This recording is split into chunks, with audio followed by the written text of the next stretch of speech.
Super power की जगहंसाई करवाने वाले ट्रंप क्या वाकई अपनी कुर्सी बचा पा रहे हैं? मेक अमेरिका ग्रेट अगेन करते करते भारी भरकम कर्ज करवा दिया, अरबों डॉलर युद्ध में झोंक दिए, ना खुदा मिला न विसाल सनम। ईरान में दरअसल बुरी तरह से ट्रंप फंस गए हैं। क्या तेल की कीमतों ने उनके पसीने छुड़ा दिए और अब सत्ता जाने का भी डर है? इज्जत भी बच जाए और जंग भी रुक जाए, सांप भी मर जाए लाठी भी ना टूटे, क्या अब ट्रंप के पास ऐसा कोई फॉर्मूला तलाश करने के अलावा कोई कोई और चीज़ बची नहीं है? नमस्कार, मैं ललित प्रजापति। सवालों के जरिए वो सब जो अमेरिका और ईरान युद्ध के बारे में आप सभी को जानना चाहिए। ईरान के साथ जंग अब राष्ट्रपति डोनाल्ड ट्रंप के लिए गले की फांस बन गई है। गले की हड्डी न निगलते बने न उगलते बने। सैन्य और कूटनीतिक मोर्चे पर कोई ठोस जीत न मिलने से ट्रंप की मुश्किलें लगातार बढ़ रही हैं। वैश्विक बाजार में तेल की बढ़ती कीमतें, घरेलू स्तर पर गिरती लोकप्रियता ने रिपब्लिकन पार्टी की चिंता बढ़ा दी है। हालात ऐसे हैं कि ट्रंप ना तो युद्ध जीत पा रहे हैं, न ही सम्मानजनक तरीके से पीछे हट पा रहे हैं। ईरान के साथ युद्ध हुए 2 महीने से ज़्यादा का वक्त हो गया है। 28 फरवरी से इसका सिलसिला शुरू हुआ था। राष्ट्रपति डोनाल्ड ट्रंप ने जिस मकसद के साथ सैन्य कार्रवाई शुरू की थी, वो अब भी कोसों दूर नजर आ रही है। ना तो अमेरिका को कोई निर्णायक सैन्य जीत मिली है, ना ही ईरान कूटनीतिक तौर पर झुकने के लिए तैयार है। हालात ऐसे बन गए हैं कि ये गतिरोध अनिश्चित काल तक खिंच सकता है और ये स्थिति न केवल अमेरिका बल्कि पूरी दुनिया के लिए एक बड़ी मुसीबत बन जाएगी। ट्रंप के लिए अब सबसे बड़ी चिंता ये कि ईरान के साथ उनका ये जो टकराव है वो उनकी विरासत को कहीं दागदार ना कर दे। दोनों पक्ष इस समय अपनी जिद पर अड़े हुए हैं। ट्रंप और ईरानी नेतृत्व दोनों को ही लग रहा है कि उनका पलड़ा भारी है। ईरान ने बातचीत शुरू करने के लिए एक नया प्रस्ताव भेजा था, लेकिन ट्रंप ने इसे सिरे से खारिज कर दिया।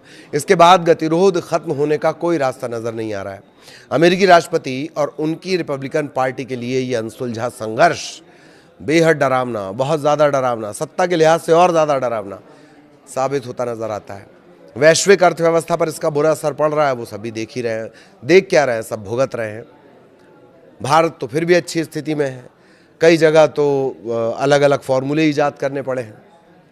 अमेरिका में पेट्रोल और डीजल की कीमतें आसमान छू रही हैं। आम जनता में गुस्सा लगातार बढ़ता जा रहा है। क्या ट्रंप के सभी सैन्य लक्ष्य पूरी तरह फेल हो गए? एक सवाल। तो ट्रंप प्रशासन ने जब ईरान पर हमला किया था तो उसके लक्ष्य बहुत बड़े बड़े थे। ईरान में सत्ता परिवर्तन चाहते थे, न्यूक्लियर का जो कार्यक्रम था, परमाणु कार्यक्रम, उसे हमेशा के लिए खत्म करना चाहते थे, वही जिसे जून में ऑलरेडी खत्म कर चुके थे।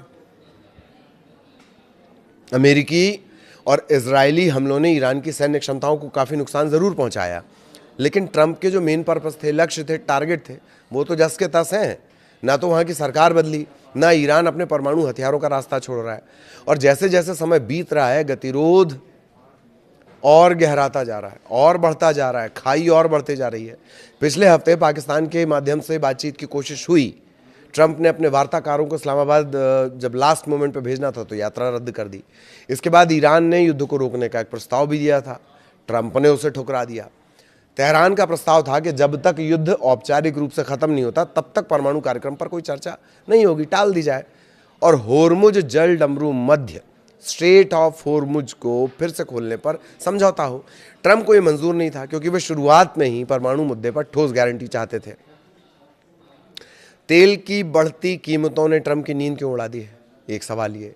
ईरान ने होर्मुज स्ट्रेट ऑफ होर्मुज को प्रभावी ढंग से बंद कर रखा है। दुनिया का 5वां हिस्सा का जो तेल है वो इसी रास्ते से होकर गुजरता है। इसके बंद होने से वैश्विक तेल आपूर्ति को बड़ा झटका लगा। अब कोई नया रास्ता, नया रूट तलाशना, नया विकल्प तलाशना, वो सालों का काम है। शुक्रवार को जब ईरानी समाचार एजेंसी इरना इसने संशोधित प्रस्ताव की खबर दी तो तेल की कीमतों में थोड़ी गिरावट आई थी, लेकिन ट्रंप ने जैसे ही कहा कि वो उस प्रस्ताव से संतुष्ट नहीं है, बाजार फिर से बेचैन हो गया। तेल की ऊंची कीमतें सीधे तौर पर अमेरिकी नागरिकों की जेब पर असर डाल रही हैं। अब पेंच कहां फंस गया है? अमेरिका में मिड टर्म चुनाव होने वाला है। इतिहास गवाह है कि जब भी तेल की कीमतें बढ़ती हैं, सत्ताधारी दल को नुकसान होता है। ट्रंप की जो अप्रूवल रेटिंग है वो गिरकर 34% पर आ गई, जो उनके कार्यकाल का सबसे निचला स्तर है। पेट्रोल की कीमतें $4 प्रति गैलन के पार जा चुकी हैं। बीच में ये $120 के आसपास पहुंची थी। 120 के आसपास जो तेल की कीमत है, कच्चे क्रूड ऑयल की। अगर ये युद्ध लंबा खिंचता है तो रिपब्लिकन पार्टी के लिए कांग्रेस में अपना बहुमत बचाना बहुत मुश्किल हो जाएगा। व्हाइट हाउस भले ही कह रहा हो कि ट्रंप के पास पूरा समय है, लेकिन हकीकत ये है कि जो घड़ी चल रही है ना, टाइम, काल, समय, वो ही उनके खिलाफ चल रहा है। अब अमेरिका पर ईरान युद्ध का असर, कितना असर, किस सेक्टर पर, अभी क्या हालात हैं? तेल की कीमतें बहुत ज़्यादा इजाफा और $120 प्रति बैरल के पार जाने का अंदेशा है। शिपिंग रूट होर्मुज बंद है। वैश्विक सप्लाई चेन में भारी ये स्थितियां हैं, देरी हो रही है। शेयर बाजार में अस्थिरता है, ऊर्जा कंपनियों के शेयर में उछाल है और बाकी सब में गिरावट है। अमेरिकी घरेलू बाजार में क्या स्थितियां हैं? महंगाई है, पेट्रोल की कीमतें ऐतिहासिक स्तर पर है। अब सवाल कि क्या ईरान पहले से ज्यादा ताकतवर होकर उभरा है? विशेषज्ञों का मानना है कि इस युद्ध में ईरान को अपनी ताकत का एहसास करा दिया। भले ही उसकी सैन्य शक्ति कमजोर हुई है, लेकिन उसके पास तेल का हथियार है। Centre for strategic international studies के विश्लेषकों का कहना है कि ईरान ने दुनिया को यह दिखा दिया कि जब चाहे स्ट्रेट ऑफ होर्मुज में खेला रोक सकता है। यह एक ऐसा हथियार है जो युद्ध खत्म होने के बाद भी ईरान के पास रहेगा। इस वजह से ईरान भविष्य में और भी आक्रामक और आत्मविश्वास के साथ आगे आएगा। दूसरी तरफ ट्रंप ने वादा किया था कि वो अमेरिका को विदेशी युद्धों में नहीं उलझाएंगे, लेकिन 28 फरवरी को ईरान पर हमला करके उन्होंने खुद को एक अंतहीन संघर्ष में डाल दिया।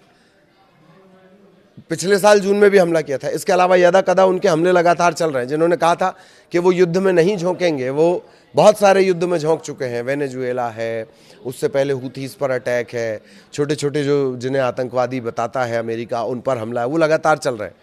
ईरान सबसे बड़ा साबित हो गया है, जिसको अपनी भाषा में, स्लैंग लैंग्वेज में फच्चर, रायता फैलाना, वो हो गया है। पिछले साल जून में हुए हमलों के बाद भी ईरान के पास उच्च संवर्धित यूरेनियम यानी एनरिच्ड यूरेनियम का भंडार सुरक्षित माना जा रहा है। जबकि ये कह रहे थे कि मार B-2 बॉम्बर मार मार के इन्होंने सब खत्म कर दिया। तब भी हमने वीडियो के जरिए सवाल उठाया था कि अगर वो यूरेनियम खत्म हो गया तो विकिरण, रेडिएशन, वो तो कहीं समझ ही नहीं आया। अब ईरान का कहना यह है कि उसे शांतिपूर्ण उद्देश्य के लिए यूरेनियम संवर्धन का अधिकार है।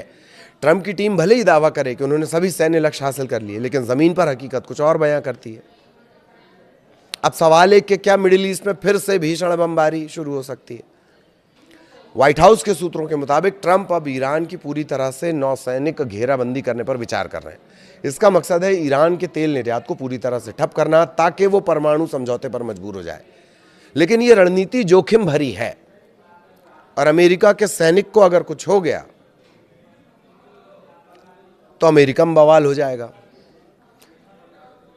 इसके अलावा 60 दिन में जंग की फिर से परमिशन लेनी होती है, बताना होता है, जंग के बारे में जानकारी देनी होती है। बजट वैसे ही पार जा चुका है, वो एक अलग पेंच है। ट्रंप ने फिर से सैन्य कार्रवाई शुरू करने के जो विकल्प हैं वो खुले रखे हैं। अमेरिकी सेंट्रल कमांड, उसने कहा है कि शॉर्ट और पावरफुल हमलों की योजना उन्होंने तैयार कर ली है। इससे स्ट्रेट ऑफ होर्मुज के कुछ हिस्सों पर कब्जा करने की योजना भी शामिल है, ताकि शिपिंग फिर से शुरू हो सके। यूरोपीय देशों के साथ भी ट्रंप के रिश्ते बिगड़ गए हैं। यूरोपीय राजनयिकों का मानना है कि संघर्ष जल्द खत्म नहीं होने वाला। नाटो सहयोगियों ने इस जंग में अमेरिका का साथ देने के लिए अपनी नौसेना नहीं भेजी। इससे ट्रंप काफ़ी नाराज़ है।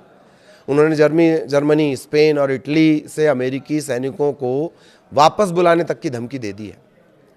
अब इस तनाव ने अमेरिका के जो पारंपरिक गठबंधन रहे हैं, ट्रेडिशनल गठबंधन रहे हैं, स्वाभाविक दोस्त जिसे बोलते हैं, उनमें दरार पैदा कर दी है। और ईरान में भी अब कट्टरपंथी नेतृत्व और ज़्यादा मजबूत हो गया है, जो अमेरिका के प्रति और ज़्यादा सख्त रुख अपनाए हुए है। यूरोपीय देशों के साथ ट्रंप के रिश्ते बिगड़ चुके हैं। यूरोपीय राजनयिकों का मानना है कि संघर्ष जल्द खत्म होने वाला नहीं है। नाटो सहयोगियों ने इस जंग में अमेरिका का साथ देने के लिए अपनी नौसेना भी नहीं भेजी। ट्रंप नाराज हो गए और ये जो तनाव है ये लगातार बढ़ता जा रहा है। क्या ट्रंप फ्लॉड डील के जरिए बाहर निकलना चाहते हैं? अब ये क्या भला है भाई?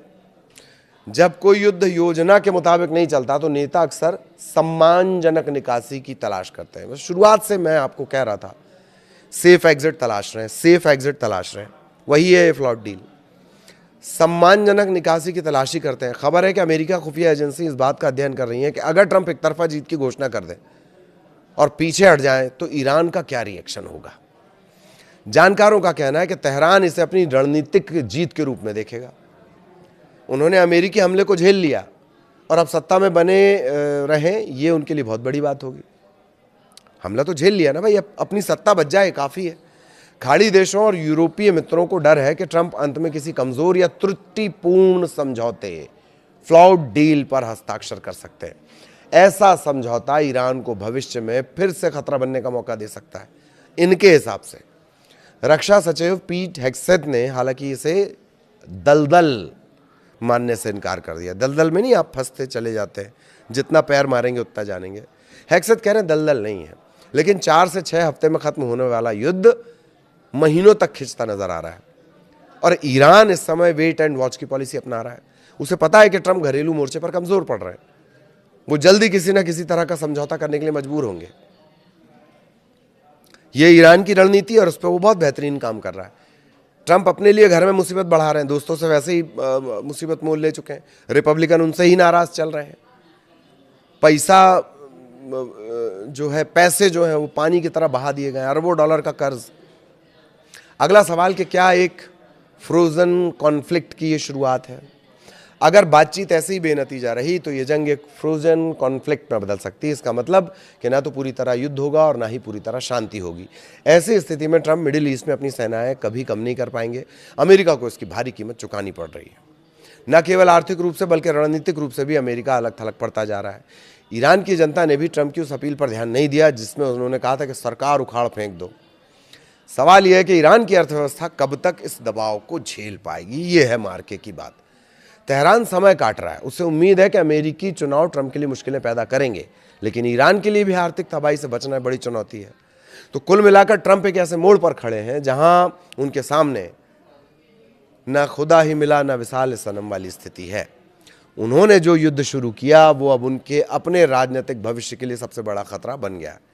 इस पूरे घटनाक्रम ने यह भी साबित किया कि आधुनिक युग में युद्ध केवल सीमाओं पर नहीं बल्कि बाजार पर, बैलेट बॉक्स पर भी लड़े जाते हैं। ट्रंप के लिए ईरान की ये चुनौती अब उनके करियर की सबसे बड़ी परीक्षा बन चुकी है और जल्द अगर वो कोई ठोस समाधान नहीं ढूंढ पाए तो हो सकता है कि इसकी कीमत व्हाइट हाउस की कुर्सी गंवाकर उन्हें चुकानी पड़े, ऐसा जानकारों का कहना है। 34% क्या ये रेट होता है, लोकप्रियता है जो चुनाव के समय 80 के ऊपर चल रही थी, 70 के ऊपर चल रही थी, वो 34% पे निपट गई है, सिमट गई है। आगे भी मिडिल ईस्ट से जुड़े इसी तरह के अपडेट, इसी तरह के आयाम, इसी तरह के एंगल आप तक पहुंचाएंगे। और कुछ आप जानना, सुनना, समझना चाहते हैं तो आप कमेंट करके हमें बता सकते हैं। नमस्कार।